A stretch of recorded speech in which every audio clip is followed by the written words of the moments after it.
നമസ്കാരം. എല്ലാ സജ്ജനങ്ങൾക്കും സന്ധ്യാദീപത്തിലേക്ക് സ്വാഗതം.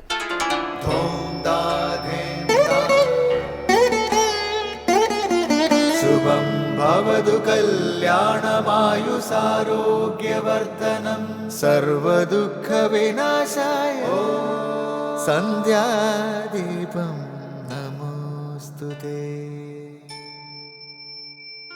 നാമം ജപായനം പുണ്യം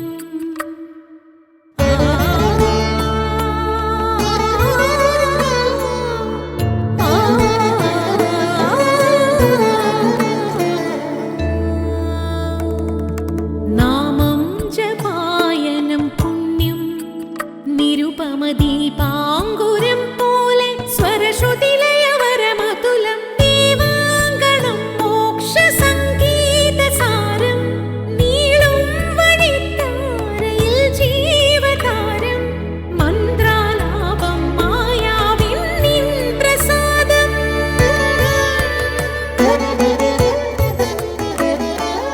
ഇരുൾ നീങ്ങിയുണരുന്ന തെളിനാളദീപം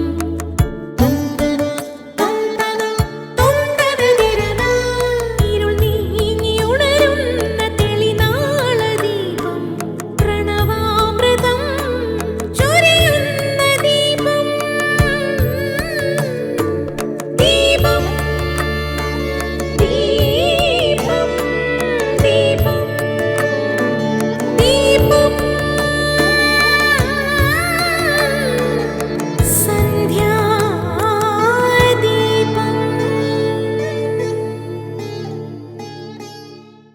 ഭവരോഗത്തെയും മാനസിക പീഡകളെയും അകറ്റാനും ശാരീരികമായ രോഗശാന്തിയും സംരക്ഷണവും നേടാനും പലരും അഭയം തേടുന്നത് ഹനുമാൻ ചാലീസയിലാണ്.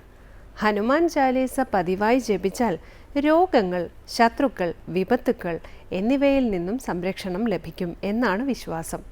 പ്രാണശക്തിയുടെ ദേവതയായ വായുപുത്രനെ ആരാധിക്കുന്നതിലൂടെ നമ്മുടെ ഉള്ളിലെ പ്രാണശക്തിയും രോഗപ്രതിരോധ ശേഷിയും വർദ്ധിക്കുമെന്നും ഗുരുതരമായ രോഗങ്ങൾക്ക് പോലും ശമനമുണ്ടാകുമെന്നും വിശ്വസിക്കപ്പെടുന്നു.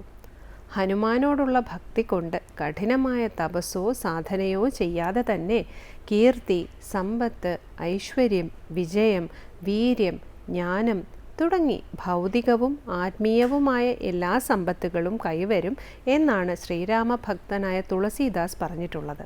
ഇനി ഗുരുവചനം കേൾക്കാം. ലോകത്തിന് നന്മ ചെയ്യുക എന്നതാവണം നമ്മുടെ ജീവിത ലക്ഷ്യം. അല്ലാതെ നമ്മുടെ പേര് മുഴക്കുക എന്നതായിരിക്കരുത്. തുടർന്ന് ശ്രീ കാവാലം ശ്രീകുമാർ ശിവാനന്ദ ലഹരിയിലെ ശ്ലോകം ചൊല്ലുന്നത് കേൾക്കാം.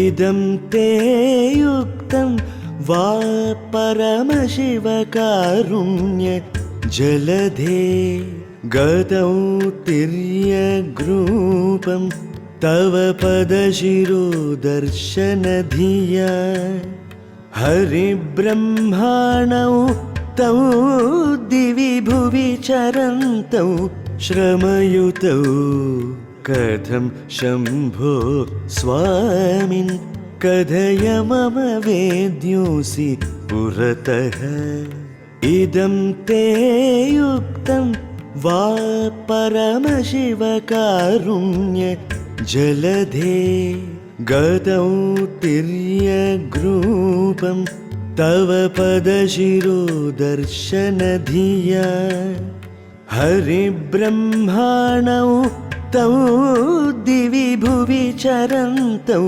ശ്രമയുതൗ കഥം ശംഭോ സ്വാമിൻ കഥയ മമ വേദ്യോസി പുരതഃ.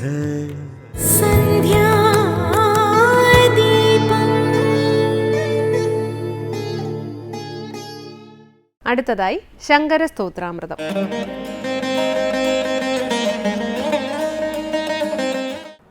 ശങ്കരകൃതികളിൽ ശിവാനന്ദ ലഹരിയിൽ 99-ാമത്തെ ശ്ലോകമാണ് നമ്മൾ ശ്രദ്ധിക്കുന്നത്. 98-ാം ശ്ലോകത്തിൽ തൻ്റെ കവിതാകന്യകയെ ദേവന് സമർപ്പിച്ചു. ഗ്രഹിക്കണമേ എന്ന് പ്രാർത്ഥിച്ചു. ഭക്തകവി ശങ്കരാചാര്യസ്വാമികൾ രചിക്കുമ്പോഴും ആ കവിയുടെ ഭാവത്തിലേക്കാണല്ലോ പോകുന്നത്. അപ്പോൾ ഒരു ഭക്തകവിയുടെ കൃതാർത്ഥത വാസ്തവത്തിൽ ഭഗവാനെ സ്തുതിക്കുന്നതിൽ തന്നെയാണ്, മറ്റൊന്നല്ല. എങ്കിലും അതിനെ ഭഗവാൻ സ്വീകരിക്കുന്നു അഥവാ സജ്ജനങ്ങൾ അതിനെ സ്വീകരിക്കുന്നു എന്ന് പറയുമ്പോൾ അത് കവിയെ സംബന്ധിച്ച് കൃതാർത്ഥതയാണ്. ഹേ ഭഗവാനെ, ഇതിനെ സ്വീകരിക്കണമേ എന്ന് പറയുകയാണ്. അങ്ങനെ ഭഗവാന് സമർപ്പിക്കേണ്ടതോ ഏറ്റവും ശ്രേഷ്ഠമായിരിക്കണമല്ലോ. അപ്പോൾ എല്ലാ ശ്രേഷ്ഠ ഗുണങ്ങളും തികഞ്ഞ എൻ്റെ കന്യകയെ, എൻ്റെ മകളെ, കവിതാകന്യകയെ സ്വീകരിക്കണമേ എന്ന് പ്രാർത്ഥിച്ചു. തുടർന്ന് ഉപസംഹാര ഘട്ടത്തിൽ ഇത്രയും നേരം ഞാൻ ഭഗവാനെ സ്തുതിച്ചു. അവിടുത്തെ സഗുണവും നിർഗുണവുമായ ഭാവങ്ങളെ, സാകാരവും നിരാകാരവുമായ ഭാവങ്ങളെ എല്ലാം സ്തുതിച്ച് വാഴ്ത്തി. അനേകം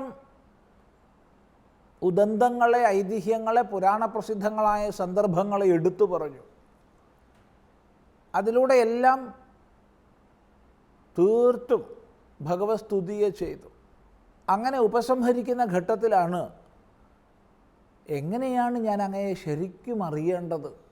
ഭക്തിപൂർവ്വം സ്തുതിച്ചു, ഇതെല്ലാം ചെയ്ത് പൂർത്തിയാക്കി സമർപ്പിച്ചു.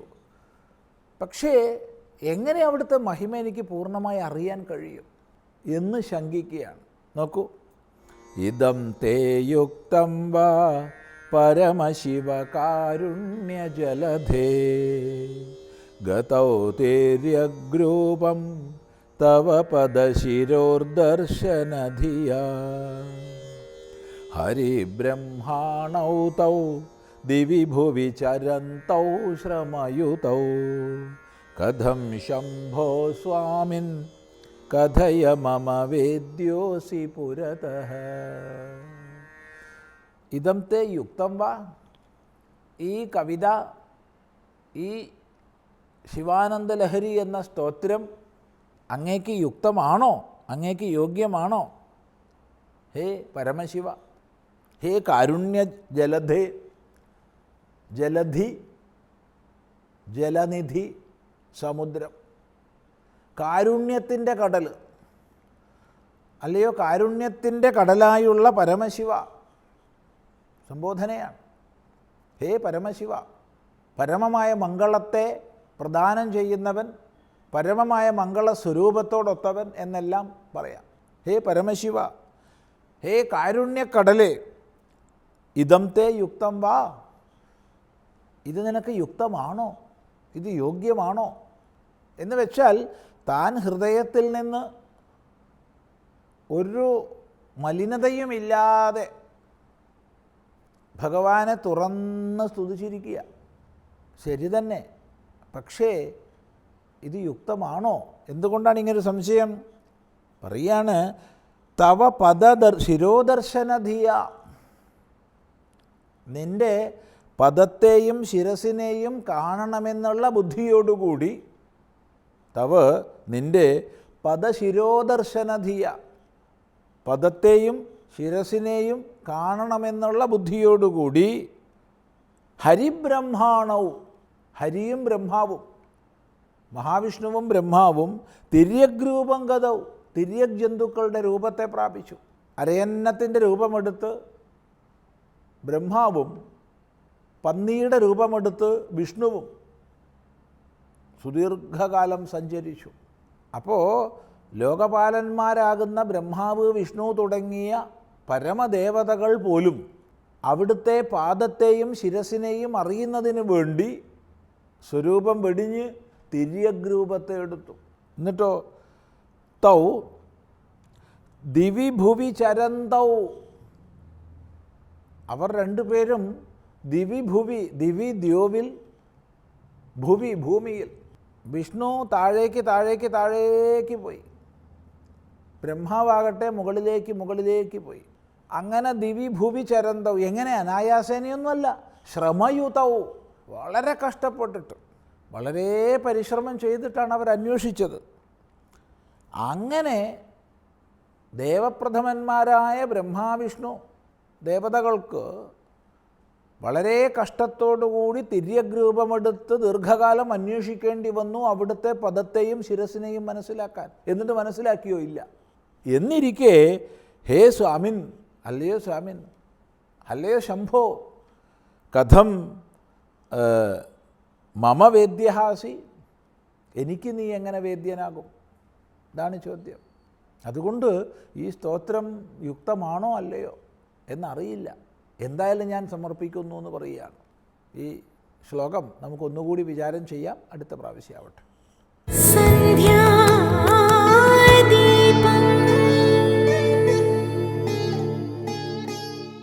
തുടർന്ന് ദീപാരാധനയാണ്. ക്ഷേത്ര സന്നിധിയിലെത്തി മംഗളാരതി തൊഴുത് ഇന്നത്തേക്ക് മടങ്ങാം.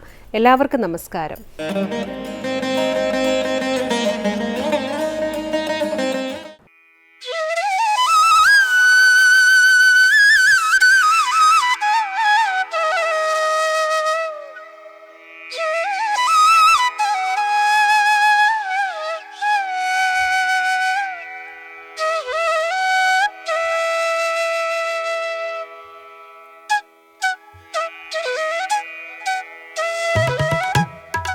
ഇത് കൊട്ടാരക്കര മഹാദേവ ക്ഷേത്രം.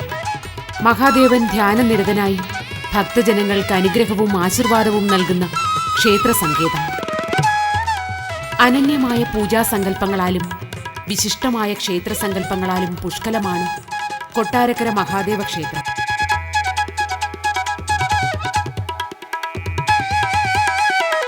കൊല്ലം ജില്ലയിലെ കൊട്ടാരക്കര താലൂക്കിലാണ് ഈ ക്ഷേത്രം സ്ഥിതി ചെയ്യുന്നത്. ബസ്സുമാർഗം വരുന്ന ഭക്തർക്ക് കൊട്ടാരക്കര ടൗണിൽ നിന്നും കൊട്ടാരക്കര കൊല്ലം റൂട്ടിൽ ഏതാണ്ട് 2 കിലോമീറ്റർ സഞ്ചരിച്ചാൽ ഈ ക്ഷേത്രത്തിൽ എത്തിച്ചേരാവുന്നതാണ്.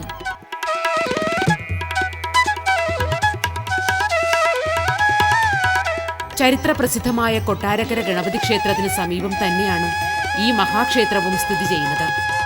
മഹാദേവന്റെ അനുഗ്രഹ ആശിസ്സുകൾ കൊണ്ട് പാവനമായ ഈ ക്ഷേത്രം കൊട്ടാരക്കര നിവാസികൾക്കിടയിൽ പടിഞ്ഞാറ്റിൻകര ശിവക്ഷേത്രമെന്നാണ് പൊതുവെ അറിയപ്പെട്ടു വരുന്നത്.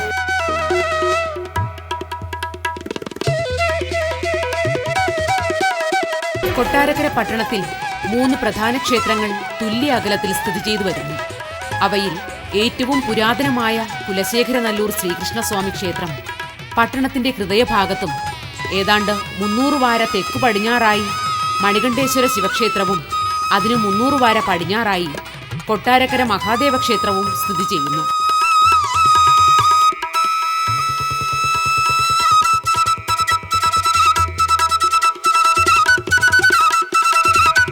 ഐതിഹ്യവും ചരിത്രവും കെട്ടുപിണഞ്ഞതാണ് കൊട്ടാരക്കര മഹാദേവ ക്ഷേത്രത്തിന്റെ ഉൽപ്പത്തിയെക്കുറിച്ചുള്ള കഥകൾ. കൊട്ടാരക്കര മഹാദേവ ക്ഷേത്രത്തിന് സമീപം സ്ഥിതി ചെയ്യുന്ന പ്രസിദ്ധമായ മഹാഗണപതി ക്ഷേത്രം മുൻപ് അകവൂർ മനക്കാരുടേതും ഊമമ്പള്ളി മനക്കാരുടേതും വകയായിരുന്നു. ഈ ക്ഷേത്രം സ്വന്തമാക്കുവാൻ കൊട്ടാരക്കര തമ്പുരാൻ പലവിധ ശ്രമങ്ങളും നടത്തിയെങ്കിലും അത് ഫലവത്തായില്ല. അക്കാരണത്താൽ ഒരു പുതിയ ക്ഷേത്രം നിർമ്മിക്കുവാൻ തമ്പുരാൻ തീരുമാനിച്ചുവത്രേ.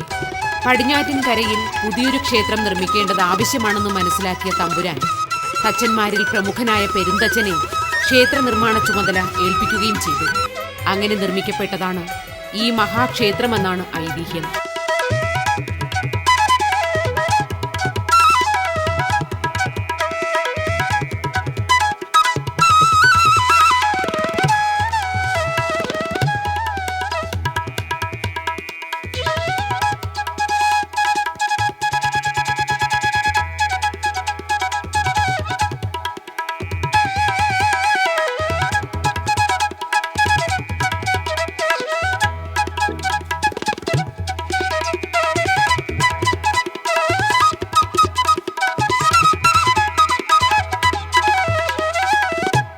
ഈ മഹാദേവ ക്ഷേത്രത്തിന്റെ നിർമ്മാണ വേളയിൽ പെരുന്തച്ചൻ കൊത്തിക്കൊണ്ടിരുന്ന വരിക്കപ്ലാവിന്റെ മുട്ടം കാലാന്തരത്തിൽ ഗണപതി രൂപമായി മാറുകയും ആ ഗണപതി വിഗ്രഹം രൂപപ്പെടുത്തിയെടുത്ത് പടിഞ്ഞാറ്റിൻകര മഹാക്ഷേത്രത്തിൽ ആ വിഗ്രഹത്തോടൊപ്പം പ്രതിഷ്ഠിക്കുവാൻ തീരുമാനിക്കുകയും ചെയ്തു.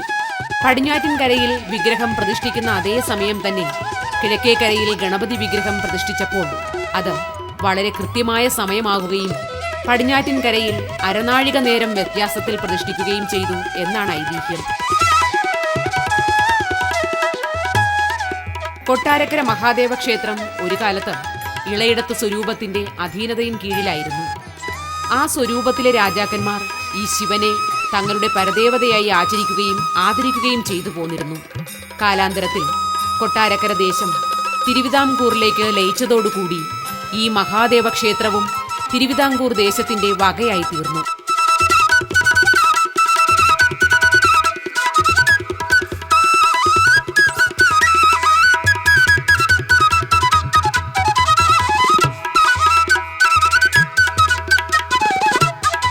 കൊട്ടാരക്കര മഹാദേവ ക്ഷേത്രത്തിന്റെ നിർമ്മാണ പ്രവർത്തനങ്ങൾ നടക്കുമ്പോൾ തന്നെ ക്ഷേത്രത്തിനടുത്തുള്ള ഒരു നമ്പൂതിരിക്ക് അനപത്യത നിമിത്തം വളരെ ദുഃഖിച്ച് അനേകം സൽക്കർമ്മങ്ങളും ദാനധർമ്മങ്ങളും ക്ഷേത്രങ്ങളിൽ വഴിപാടുകളും മറ്റും നടത്തിയതിന്റെ ഫലമായി പുത്രസന്താനമുണ്ടായി.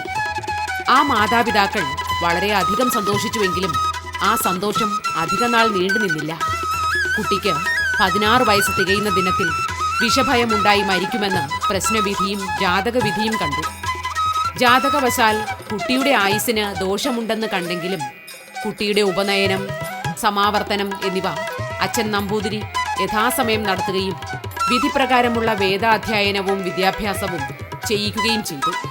തന്റെ മാതാപിതാക്കൾ ദുഃഖിതരായിരിക്കുന്നതിന്റെ കാരണം മനസ്സിലാക്കിയ കുട്ടി 16ാമത്തെ വയസ്സിൽ മരിക്കാതെ മാർക്കണ്ഡേയനെ രക്ഷിച്ച ഈശ്വരന് ഈ തന്നെയും രക്ഷിക്കുവാൻ കഴിയുമെന്നും അതിനാൽ വ്യസനിക്കേണ്ട ആവശ്യമില്ലെന്നും മാതാപിതാക്കളോട് പറഞ്ഞു. ശേഷമുള്ള കാലം വലിയ ഈശ്വര ഭക്തനായി മാറുകയും ചെയ്തു.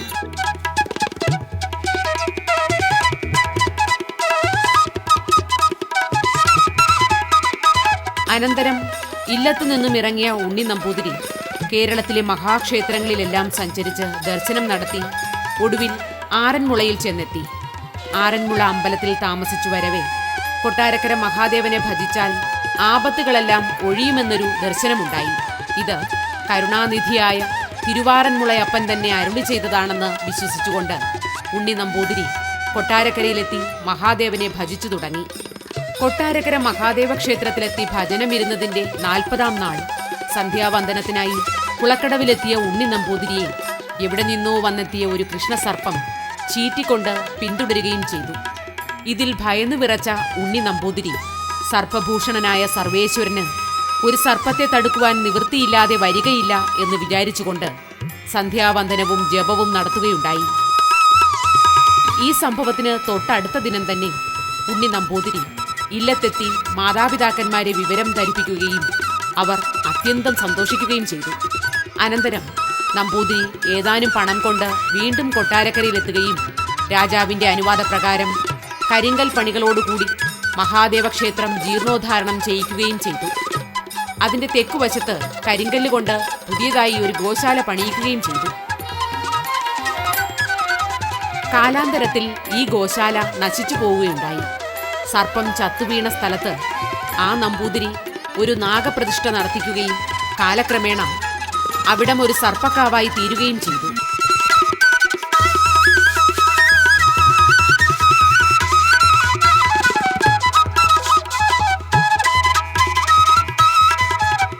ആപത്തിൽ നിന്നും രക്ഷപ്പെട്ട കുട്ടിയുടെ ഓർമ്മയ്ക്കായി പിന്നീട് ഉണ്ണി നമ്പൂതിരിയുടെ മാതാപിതാക്കൾ എന്നും ഭഗവാനെ ഭജിച്ചുകൊണ്ട് കിടക്കുന്ന മകന്റെ രൂപം ക്ഷേത്രത്തിൽ കൊത്തിവയ്ക്കുകയുണ്ടായി. ചുറ്റമ്പലത്തിനു വെളിയിൽ കൊടിമരത്തിനു പടിഞ്ഞാറായി ആനപ്പന്തലിന്റെ കൽത്തളത്തിൽ ഭഗവാന്റെ മുൻപിൽ സാഷ്ടാംഗം പ്രണമിക്കുന്ന കരിങ്കല്ലിൽ കൊത്തിയ രൂപം കാണുന്നത് ഇതാണെന്നാണ് വിശ്വസിക്കപ്പെട്ടു വരുന്നത്.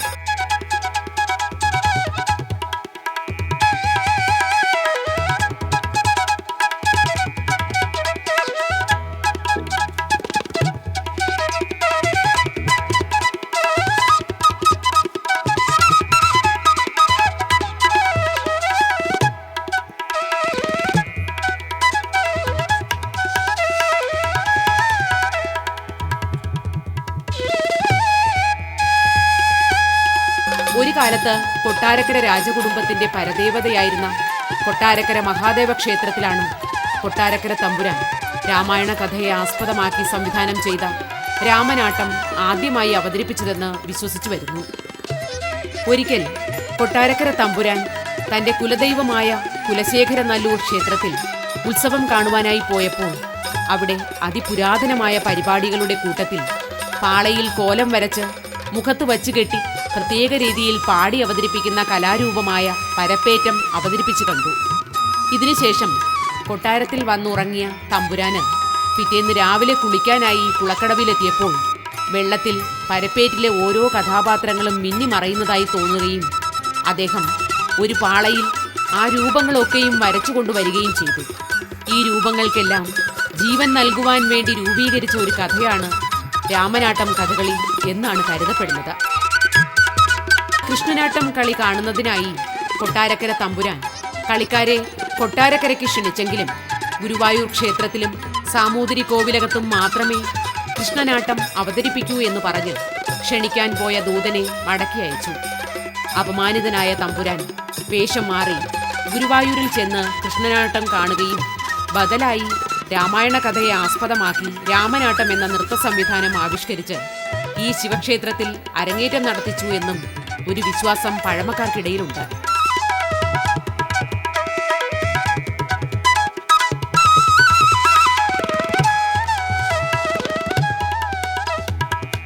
പടിഞ്ഞാറോട്ട് ദർശനമായി ഇരുന്നാണ് ഇവിടെ മഹാദേവൻ ഭക്തർക്ക് അനുഗ്രഹം ചൊരിയുന്നത്. പരശുരാമനാൽ പ്രതിഷ്ഠിതമായ 108 ശിവാലയങ്ങളിൽ ഒന്നായ ഇവിടെ നിത്യേന 5 പൂജയും ശീവേലിയുമാണുള്ളത്. വട്ട ശ്രീകോവിലോട് കൂടിയ ഇവിടത്തെ തന്ത്രാധികാരം കുളക്കട ഇല്ലത്തിനാണ്.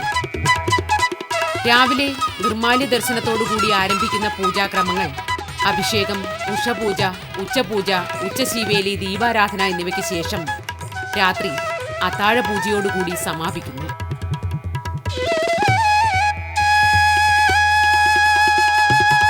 നിത്യേനയുള്ള പൂജാക്രമങ്ങൾ കൂടാതെ എല്ലാ മാസത്തെയും പ്രദോഷ ദിനങ്ങളിൽ വിശേഷാൽ പൂജയും ധാരയും ഇവിടെ അനുഷ്ഠിച്ചു വരുന്നുണ്ട്.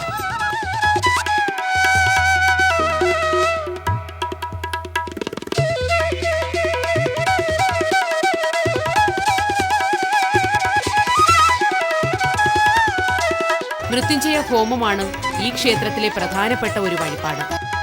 പാൽപായസം, വെളിയിൽ ശാസ്താവിന് നീരാഞ്ജനം, ശിവന് ചതുശതം, കൂവളമാല, ധാര, പിറവിളക്ക്, പുഷ്പാഞ്ജലി, ദേവീനടയിൽ രക്തപുഷ്പാഞ്ജലി എന്നിവയും ഇവിടുത്തെ പ്രധാനപ്പെട്ട വഴിപാടുകളാണ്.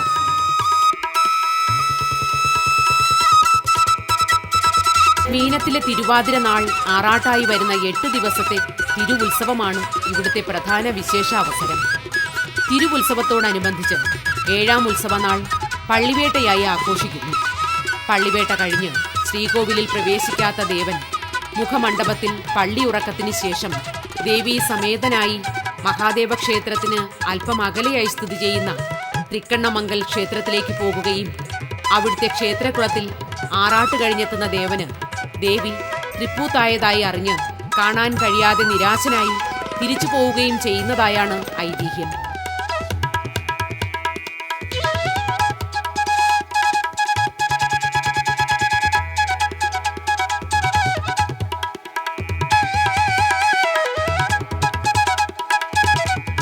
തിരുവുത്സവത്തെ കൂടാതെ ശിവരാത്രി ദിനവും ഇവിടുത്തെ ഒരു വിശേഷ അവസരമാണ്. ശിവരാത്രി ദിനം രാത്രിയിൽ 5 പൂജ, ശീവേലി, നവകം, കലശം, പുഷ്പാഭിഷേകം എന്നിവയും നടക്കും.